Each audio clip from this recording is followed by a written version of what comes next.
దైవమే సాక్షాత్తు తన దూతల్లో నాయకుడైనటువంటి దైవం దగ్గర దైవదూతలు మనుషులని ఇప్పుడు 800 కోట్ల మంది ఉన్నారు. కానీ దైవదూతలు ఎన్నున్నాయో తెలుసా? 7 ఆకాశాలపైన భూమి మీద ప్రతి గజానికి ఒక దైవదూత ఉందంట. 7 ఆకాశాలపైన 7 ఆకాశాల్లో కూడా ఒక్కొక్క ఆకాశం ఎంత ఉంటుంది అంటే భూమి సూర్యుడు ఎడని చూస్తుంటే ఎంత మన పూరి అంత కానొత్తడు, ఎంత పెద్ద పూరి అంత కానొత్తడు. కానీ ఇలాంటి భూములు కొన్ని లక్షలు పడతాయి, అంత పెద్దగా ఉన్నాడు సూర్యుడు. అలాంటి సూర్యుడి నుంచి మళ్ళీ నక్షత్రం అక్కడ చూస్తే ఎంత ఉంటుంది అంటే అది సుక్కేగా గింతంతే ఉంది కనిపిస్తుంది మనకి, చూసేదంతా నిజం కాదు. అలాంటి సూర్యుళ్ళు కోట్లు పడతారు ఒక నక్షత్రంలో. అలాంటి నక్షత్రాలు ఆకాశం కింద ఎన్ని ఉన్నాయా? ఆకాశం కింద సుక్కలు లెక్క పెట్టలేవు, సాప చుట్టలేవు అని చిన్నప్పుడు అమ్మమ్మ తాతయ్యలు వీళ్ళు మనకి సామెతలు చెప్తుంటారు కదా, శాస్త్రాలు చెప్తుంటారు కదా. అలాంటి చుక్కలు ఎన్ని ఉన్నాయా అంటే లెక్కలేనన్ని ఉన్నాయి. అలాంటి చుక్కల పైన ఆకాశం ఉంది. ఆ ఆకాశం ఒకటి కాదు మనకి కానొచ్చేది, అది కానొచ్చేది ఆకాశం కాదు. అలాంటి ఆకాశం పైన ఇంకా 6 ఉన్నాయి కానొచ్చే దానిపైన. అలాంటి ఆ 7 ఆకాశాల్లో ప్రతి గజానికి ఒక దైవదూత దైవానికి సాష్టాంగం చేస్తూ ఉంది, ఆరాధిస్తూ ఉంది. ఇప్పుడు చెప్పండిగా, 800 కోట్ల మంది మనుషులు దైవాన్ని ఆరాధించినా ఆయన యొక్క శక్తి ఎంట్రుకు వాసంత పెరగదు,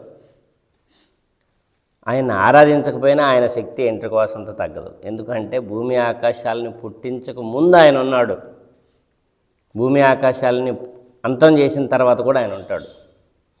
మనుషులందరికీ ఇచ్చిన ఆయుష్ ఇచ్చాడు.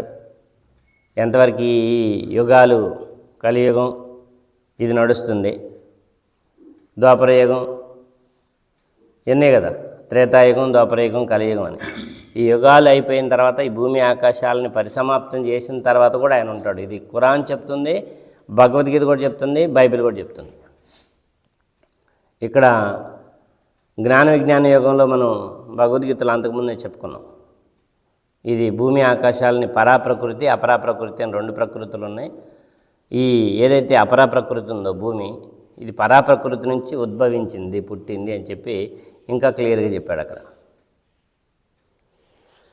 కాబట్టి మనుషులమైన మనం జ్ఞానంతో ఆలోచించి ఈ జీవితాన్ని ప్రసాదించిన వాడి పట్ల మనం ఒక ధ్యాస అంటే ఒక భయభీతి కలిగి ఉండాల్సిన అవసరం ఎంతైనా ఉంది. అంత పెద్ద ఆకాశాన్ని, నక్షత్రాలని, సూర్యచంద్రుల్ని వశపరిచి వాటిని నీ ముందు చుక్కల్లా చూపించేటటువంటి అత్యద్భుత లోకం భూలోకం. అలాంటి భూలోకంలో అలాంటి దైవదూతలు అంతమంది ఉంటే అంతమంది దైవదూతలకి మళ్ళీ నాయకుడు ఉన్నాడు. ఆ దైవదూతల నాయకుడి పేరు జిబ్రీల్ అమీన్, పరమాత్మ అంటారు. పరిశుద్ధాత్మ, పరమాత్మ, జిబ్రీల్ అమీన్. ఆ పరిశుద్ధాత్మ ఉన్నది ఉన్నట్టు దైవం దగ్గర నుంచి తీసుకొని వచ్చి నీ హృదయ పలకంపై ఈ మాటలు అవతరింపజేసింది, నీకు ఈ మాటలు వినిపించింది. కాబట్టి అలాంటి దైవదూతల నాయకుడు ఎవరెవరి దగ్గరికి వచ్చాడయా? ఓన్లీ ఖురాన్ ఒకటి తీసుకొని వచ్చాడంటే కాదు, ప్రవక్తలందరి దగ్గరికి ఆ దైవదూతే వచ్చింది. ఆది మానవుడైనటువంటి ఆదం గారి దగ్గరికి నువ్వు ప్రవక్తవే, నువ్వు మొట్టమొదటి మానవుడివి. ఆ దైవదూత కూడా ఆ ఆది మానవుడికి సాష్టాంగం చేసింది. మానవుడికి ఎంత గొప్పతనం ఇచ్చాడంటే దైవం, అంత పెద్ద దైవదూతల నాయకుడు జిబ్రీల్ అమీన్. నా మానవుడిని నేను నా చేతులతో తయారు చేసుకున్నాను. దైవం మానవుడికి ఎంత హోదా ఇచ్చానంటే ఈ దైవదూతలన్నీ కూడా మొట్టమొదటి మానవుడికి సాష్టాంగం చేసింది. సజ్దా చేయండి, పంచభూతాలు సజ్దా చేయండి, మానవుడికి లొంగిపోండి. చిన్న విషయమే ఇది. ఒక 1000 రూపాయలు 2000 రూపాయల జేబులో ఉంటే ఇక ఆగడు మనోడు భూమి మీద. ఇవాళ 2000 సంపాదించినవంటే ఇంక ఆగడిగా. అసలు ఆ 2000 సంపాదించడానికి నీకు కావాల్సిన మెదడు, శరీరం నీకు సహకరించింది, నీ జ్ఞానం, నీ శక్తి అన్నీ దైవ ప్రసాదితం, అది మర్చిపోకూడదు. నువ్వు 2 ఏళ్ళు సంపాదించినా, 2 లక్షలు సంపాదించినా, 2 కోట్లు సంపాదించినా భూమి మీదనే ఉన్నావు. కాళ్ళు భూమి మీదనే ఉన్నాయి. ఆకాశం ఎత్తికేమి ఎదగలేదు, పర్వతాలు నేను చేయాల్సలేవు. నువ్వు నీ మనసు అలా అనిపిస్తుంది, దాన్ని కంట్రోల్ పెట్టుకోవటమే జ్ఞానం. అంటే అలాంటి దైవదూతల నాయకుడు మొట్టమొదట మానవుడికి సజ్దా చేశాడు. దైవదూతలు గర్వపడవు, దేవుడి ఆజ్ఞని పాటిస్తూ ఉంటాయి. ప్రవక్తలు అందరి దగ్గరకు వచ్చింది అదే దూత. వచ్చే సందేశం వినిపించిందయా, లా ఇలాహా ఇల్లల్లాహ్ అరబీలో చెప్తే.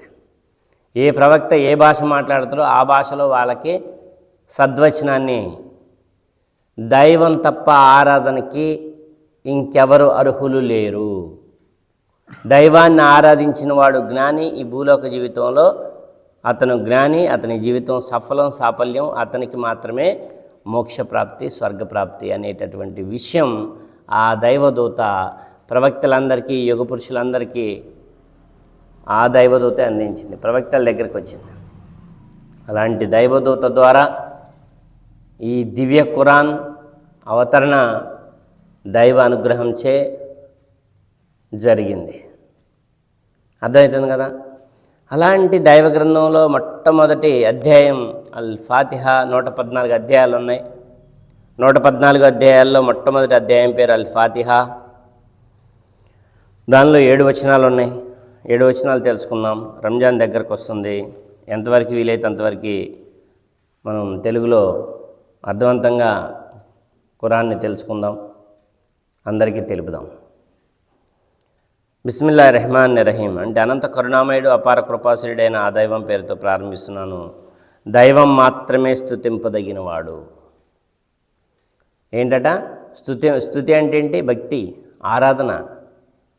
ఎవరికి చేయాలి? దైవానికి మాత్రమే చేయాలి. అరబీలో చెప్తే అల్లా, అంతవరకే. అర్థమవుతుందా? అల్లా అనగానే అదిగో సాయిబుల్ దేవుడిని మనం ఆరాధించాలంట అని చెప్పి అపోహకి గురికామాకండి. దైవం అంటే భూమి ఆకాశాలు యజమాని. ఆయన అరబ్బీలో చెప్తే అల్లా అంటారు, అంతేగాని మంచినీళ్ళు అన్నాయే పానీ అన్నాయే. మంచినీళ్ళు అనగానే హిందువులు నీళ్ళు అయిపోయినాయి, పానీ అనగానే సాయిబుల్ నీళ్ళు అయిపోయినాయి అని వాదన చేస్తే అంతకంటే మూర్ఖత్వం ఇంకొకటి ఉండదు.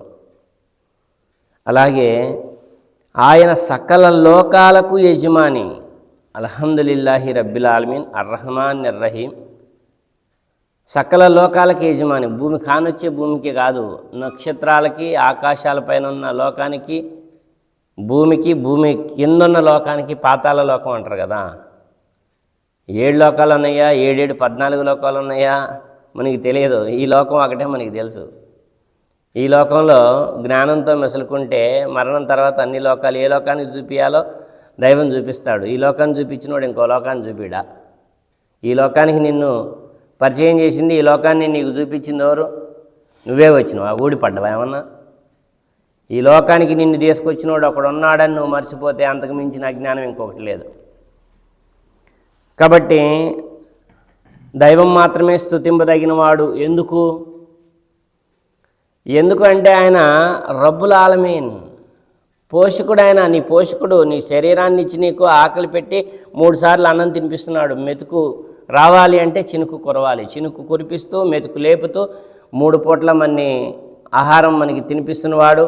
మనకే కాదు, జీవరాశులన్నింటినీ పోషిస్తున్నవాడు. చేపల్ని, పక్షుల్ని, జంతువుల్ని, కానొచ్చే జీవరాశుల్ని, కానరాని జీవరాశుల్ని, నీ శరీరంలో ఉన్నటువంటి అవి ఉంటాయి కదా, తెల్ల రక్త కణాలు, ఎర్ర ప్రాణం ఉన్నాయి అంటే వాటిని కూడా పోషించేవాడు ఆయన. నీ శరీరంలో, నా శరీరంలో, జంతువుల శరీరాలు పెట్టి. అంటే దైవం మాత్రమే స్తుతింపదగినవాడు. ఎందుకంటే ఆయన మనని పోషిస్తున్నాడు. ఆయన తిండి మనం తింటున్నాం. ఆయనే ఈ శరీరాన్ని భూమి మీద నిలిపి ఉంచాడు. శ్వాస ఆయన ఇచ్చిన గాలి ద్వారా శ్వాస పీలుస్తూ ప్రాణాన్ని నిలబెట్టుకుంటున్నాం. ఆయన ఇచ్చిన నీళ్లు తాగుతూ దాహం తీర్చుకుంటున్నాం. ఇవన్నీ ఏర్పాటు చేసిన వాడిని కాకుండా నువ్వు ఇంకెవరిని దేవుడు అంటావు? ఈ పనులు చేసే శక్తి, సత్తా ఇంకెవరికైనా ఉందా? ఒక్కసారి నీకు బుర్రెందుకు ఇచ్చాడు ఆలోచించమంటున్నాడు. నీకు కొడుకునిచ్చాడు, నీకు బిడ్డలనిచ్చాడు భార్య ద్వారా. ఆ భార్య స్థానం ఏంటో నువ్వు గుర్తించావు, ఆ బిడ్డల స్థానం ఏంటో గుర్తించావు. నీ తల్లిదండ్రుల స్థానం ఏంటో నువ్వు గుర్తించావు, కానీ ఇన్ని బంధాలు ఏర్పరిచిన భగవంతుడి స్థానాన్ని నువ్వు ఇంకా గుర్తించలేదు.